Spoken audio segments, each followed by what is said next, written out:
कहेंगे चलो एक बराए नाम किसी खतीब को पूर्णिया से, किसी को हजारीबाग से, किसी को कलकत्ता से बुला लो और आधे घंटे की तकरीर बराए नाम चाहे जिस भाषा की जिस तरह की तकरीर हो वो करके चले जाएंगे। इसी वजह से आज हमारे महफिलों की इज्जतें तार तार होती चली गई। हमारे उलमा घंटों खड़े रहे, आज उनको बैठने देने के लिए कोई कहने को तैयार नहीं। आज हमारे उलमा की जो इज्जतें घटी है इसके पीछे भी कहीं ना कहीं ये जलसा ही जिम्मेदार है, क्योंकि जलसों में ये नौजवानों ने हमारे उलमा को देखा है, जलसों में खिताब करते देखा है, खिताब में एक रंग जमाते हुए इनको देखा है, और इसी रंग जमाते हुए अंदाज को देखकर इन लोगों को, इन बच्चों को ऐसा महसूस हुआ कि लगता है कि मौलवियों की यही फितरत होती है, चुटकिला बोलना, ये करना, वो करना, समझाना, हंसना, कह लगाना, बिला जरूरत का चिल्लाना, चीखना, गैर जरूरी बातें करना, ये सारी चीजें नौजवान जब समझ गए, बड़े बड़े आलिम खड़े रहते, उनको सम्मान करने वाला नहीं। अभी मेरे सामने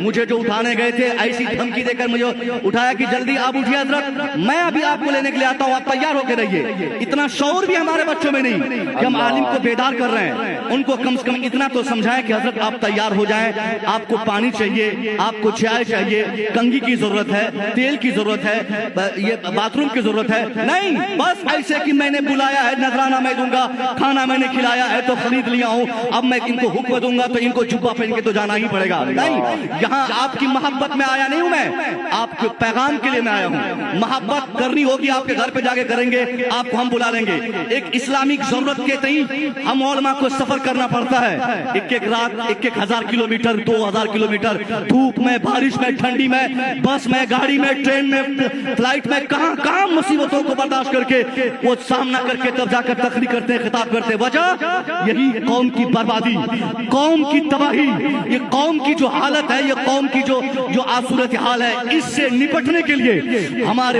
उलमा दूर दराज का सफर करते हैं। वरना हम में से दूसरा कोई इसके लिए तैयार नहीं होगा कि आज उनको बेंगलोर बुलाया जाए, कल दिल्ली बुलाया जाए, परसों साहब बांका बुलाया जाए, फिर एक दिन के बाद सीतामढ़ी भेजा जाए।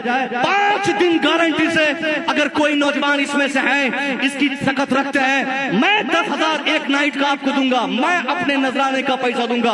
आप में से अगर कोई हाथ उठा के बोले 5 दिन सिर्फ मेरे इशारे पर हिंदुस्तान के 5 शहर बस से, ट्रेन से आप सफर करके दिखा दे, गर्मी में, बरसात में, और सफर ही नहीं करना, कभी समोसे पे, कभी बगैर चाय के, कभी चाय पी के, कभी प्लेटफॉर्म पे, कभी टीटी को फीस पैसा भर के, लटक पटक के आप सफर करके जाएं। जलसे में जाकर आपको तकरीर नहीं करवाऊंगा, तकरीर करना आलिमों का काम है, आपको पूरी रात जगवाऊंगा और जगने के बाद फिर सुबह कहूंगा आप चाहिए, अब आज रात आपको दिल्ली पहुंचना है, दिल्ली से फोन जाएगा आज रात आपको बंगाल आना है, बंगाल से फोन जाएगा आज बांका आना है।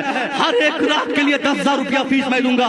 मुझे यकीन है 2 से 3, 3 से 4, 4 से 5 रातें बमुश्किल आपसे कटेंगी। उसके बाद हाथ जोड़ के घुटना टेक के बोलेंगे हजरत ये आपका काम है, आप करें। पता नहीं हजरत आप लोग कैसे करते हैं, इसलिए बात समझ में आ गई।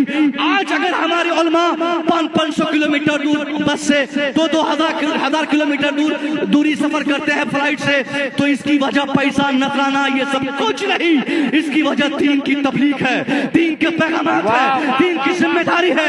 ये नौजवानों को बिगड़ने से रोकने की उनकी जो ख्वाहिशें उनके दिल में पलती है, इन्हीं ख्वाहिशात की तकमील के लिए बारिश में भीग कर, गर्मी बर्दाश्त करके, ठंडी साकर, समोसे पे गुजारा करके, लटक पटक के आपके समाज में पहुंचते हैं। आपकी जिम्मेदारी क्या है कि 15,000 नजराना दे के भेज देंगे, मौलाना खुश हो जाएंगे? नहीं, पैसा से मौलाना खुश नहीं होते। पैसा कमाना, अगर मौलाना को अगर यही जरूरत इनकी रहती, दिल्ली जाकर आपसे ज्यादा पैसा कमा के ये दिखाते। पंजाब में हर दुकानें, हर फैक्ट्रीज इनके लिए खुली हुई है, कहीं जाकर 10-20 हजार रुपया महीना कमा कर ये दिखा देते।